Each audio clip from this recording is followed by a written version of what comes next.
Hello friends, welcome to नुआ सकाळ। आज मुख्य खबर को आपण मानक स्वागत।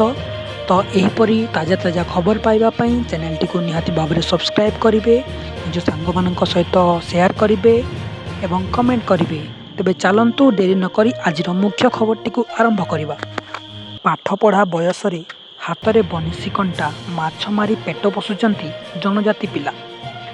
केन्द्रापड़ा जिलार महाकालपड़ा ब्लॉक आदिवासी अध्युषित अंचल सबरपड़ा जंगल घेरी बगुआ मेरी जंबू सुनीति 18 बांकी और पाणिखिया जनजाति बाधक साजिची दारिद्र। जो बयस पिला माने पाठ पढ़ा कथा से बयस से नदी नालू माछ आ कंकड़ा धरी ताको बिक्री कले परिवार प्रतिपोषण होछि। फल पाठ को किए पचारुछि। सरकारी जंगल जमी पीढ़ी पर पीढ़ी बास करती। एमानक पूर्व वंशधर दारिद्र्य निरक्षर सांताली भूमिज शबर संप्रदायर। राति पाहिले तोराणी पी हाथ में बंशी कंटा बागिया जाल आउ काठ किला धरी निकट जंगल पाखरे थिबा नदी नाल माछ कंकड़ा धरी बिक्री करी परिवार पोषंती।